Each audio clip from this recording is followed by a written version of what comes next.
Hello, beauties. Welcome to Moms Unboxed, a podcast where I unbox with you the how-tos, tips, and tricks to empower women to upgrade relationships, intimacy, and parenting.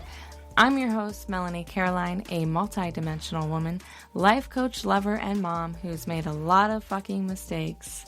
If you want to live a sensual and liberated life, you've come to the right space. Don't forget to follow Moms Unboxed because you don't want to miss an episode. Hello, and welcome to another episode of Moms Unboxed. I am so thrilled that you're here with me this week. I am picking up some Dragon Blood's sage, and I am totally saging you right now, sending you good, happy, loving energy and vibes. I'm saging myself too because I need it this morning. Today, we are going to be talking about confidence and standing firm and rooted in your power. If you're here joining me and you think that this episode was helpful, send this to your mama friend, your girlfriend, or anyone who really needs to feel encouraged and empowered. My name is Melanie Caroline. If you do not know me, I am the host and producer of Moms Unboxed, and I am the founder of Meta Springs, where I guide women towards a deeper healing so that they can live a liberated, sensual, and in love life.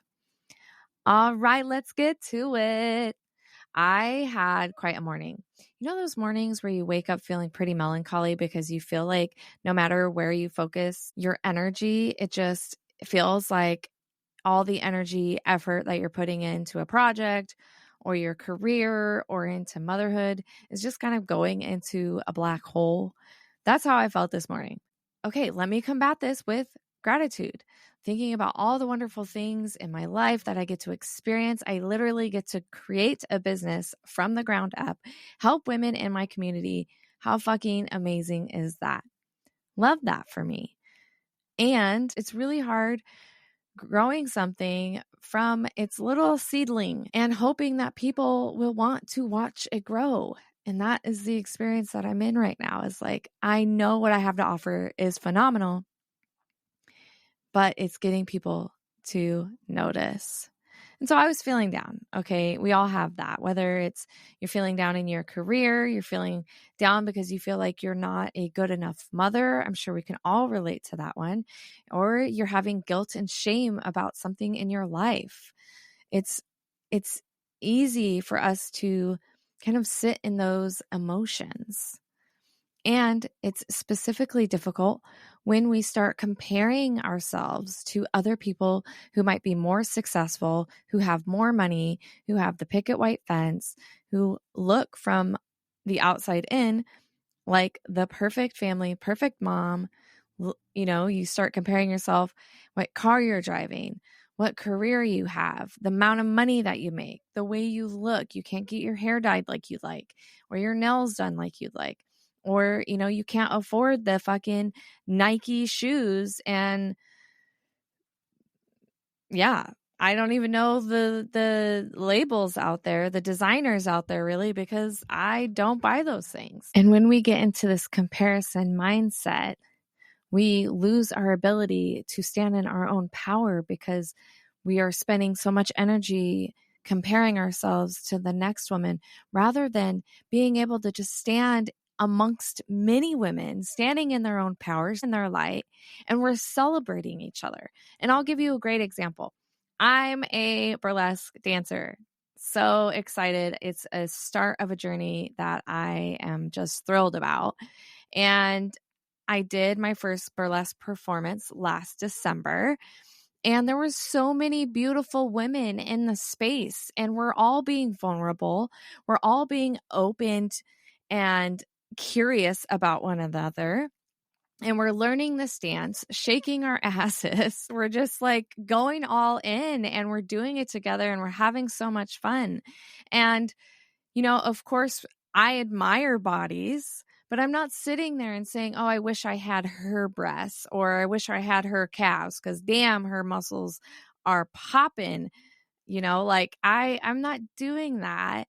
Sure, there might be some like, dang, I need to work on my legs, like there are things about my body that I want to improve, but it's not coming from a place of comparison or lack or dislike. It's being curious about my body, loving my body, holding those parts of myself with tenderness and fucking shaking my ass off.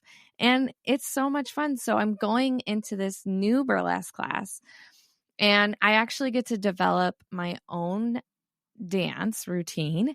And it's nerve-wracking to be naked, mostly naked, in front of an audience of people that you don't know, but it's also like thrilling. I get to create this identity, this character that's going to be on stage.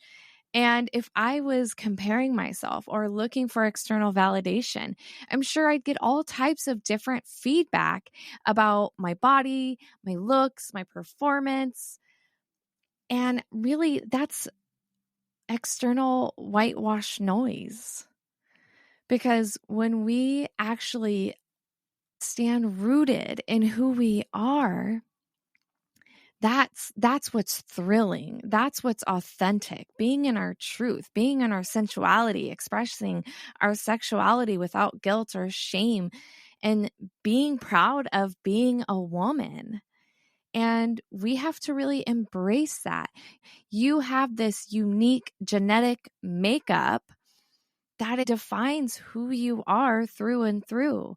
And there might be parts of you where, you might feel shame, you might feel some guilt, you might be experiencing the aftermath of decisions that you've made, but you get to shift who you are. If there is part of you that you don't necessarily like, and that's old programming, that's past behaviors, that is you being in survival mode, you are an empowered, badass woman, and you get to fix that.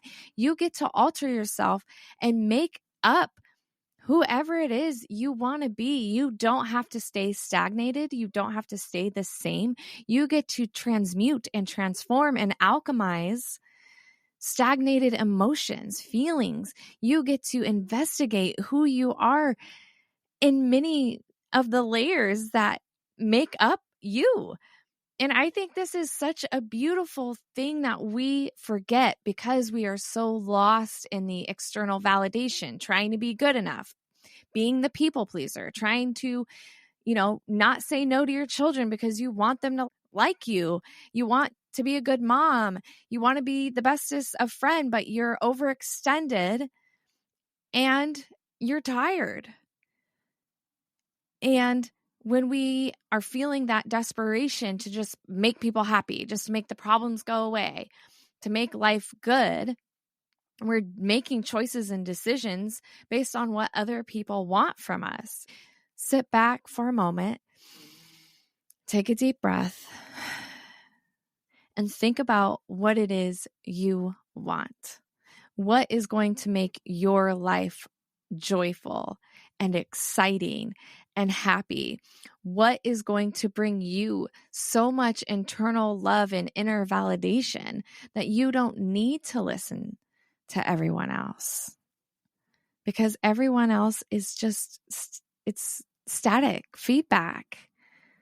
We all have differing opinions about religion, politics, behavior, how women should act, how women should think, what women should do with their bodies. Like, we are literally being told by the government what to do with our bodies and what we can't do with our bodies. We are not here to give away our power. We are actually here on this earth to embrace our power, to come together as a collective of women to shift and change the world. But it starts with you. It starts with owning who you are, following your own beliefs, your own values. Like, what do you believe in? Without your partner's opinion or your family's opinion about anything else, politics, religion, sexuality, sensuality, what do you believe in? Who do you want to be? And when we start really thinking about our own identity and what it is and who it is we want to be, then you create action. Like, how do you get there? For me, I wanted to advocate for myself and advocate for women, and I wanted to speak. And I was tired of being told that I was to be seen and not heard and devalued. So I started a fucking podcast. I started this podcast so that I can use my voice. And I love it. I love being here. I love speaking with you. I love empowering women who are similar to me, who are shut down, who are told that their voice doesn't matter.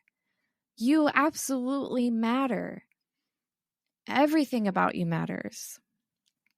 But you have to believe it yourself, because there's going to be someone out there who tells you you're full of shit, that you don't matter, that you're a slut because you like sex, or they're not going to be accepting of your sexuality and you might be outed for that. There might be some shit that happens when you start embracing your identity, and you have to say, well, thank you for that teaching lesson. Thank you for this moment so that I can really, truly dig deep down into who I am and decide for myself. But thank you for voicing your opinion. And I've had this situation just recently that really, I don't know, it broke open old wounds, scarred over wounds. And this happened with family and a family friend, and it really opened me up. I didn't like the situation. I'll just tell you, because there's nothing wrong with it. My sister wanted to start talking to or, dating, really, I'm not even sure anymore between the two of them. I'm like, you know what? You're both adults. Make your own decisions. But it brought up teenage wounds and 20-something wounds. When I tried to be on my sister's side of the fence, to be a part of her friend group, I was shut down in the most horrible ways. And so those versions of me were super upset about the fact that she wanted to be friends with someone I've known since middle school. And there was nothing wrong with that, because I'm not the type of person that's going to tell you you can't hang out with, so-and-so and gatekeep my friends, because honestly, they're adults. Everyone should have the freedom of choice of who they want to hang out with.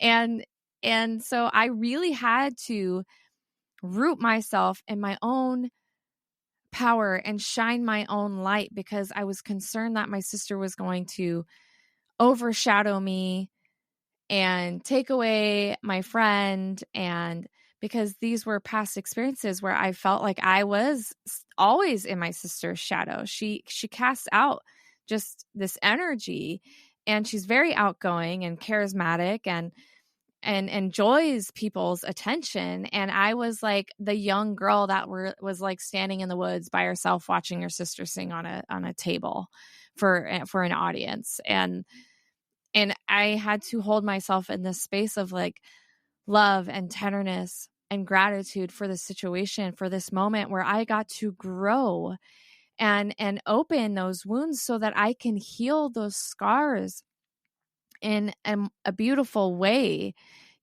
sew them up properly. And I had to look at myself and be in my light and see that I am just a very different person, that I have my own frequency and energy, and I shine a beautiful, wonderful light. And I use it to guide other women and empower them to shine their own light. And so when we are stepping into this identity, when we're transforming and alchemizing these emotions, The universe is going to give us opportunities to deepen that healing, to really see ourselves, to practice what we preach. I speak to empowerment energy, women stepping into her goddess energy and being in her feminine and not competing with one another, being able to stand side by side in our own identity and power. And I got to do this practice with my sister because she provided that experience. And it's not like she meant to provide the experience, she showed remorse and apologized, and she knew that it was triggering because we texted about it. And it was like, no, I appreciate this, because where there are triggers, there is room for growth and transformation. And I got to transform these things about myself. And on the other side of it, I get to help others understand how to stand rooted in their power and who they are, and to shine their light regardless of who is in the room. Because you are unique, just as I am unique, and we all bring something to this world. Can you imagine a world where we were all the same? Like, that would be boring as fuck. There would be no growth, no development, no new technology, no new movies coming out. The characters would be extremely, boring to watch. Like, we are here because of our own uniqueness. And we can't compare ourselves to other people, because it's like, no, you weren't meant to be her. You were meant to be you. And you start thinking more in depth about the relationships that you have with people and what they bring to the table. And you love people more because of it. You're like, yes, this person attracts attention because they're meant to make people laugh and shine their own light. And that's how they do it. Some people write, some people are actors, some people are healers and coaches and finance workers and they're, you get my drift. And we all bring something to this world. And I'm so looking forward to an age where we can see where we might be comparing ourselves or seeking external validation and say, oh, that's an intrusive thought. I love who I am. I love what I'm here to offer the world. And I love that for that person too. Can you imagine being in that space where you can recognize those thoughts and come back to who you are and be rooted and fully in love with yourself?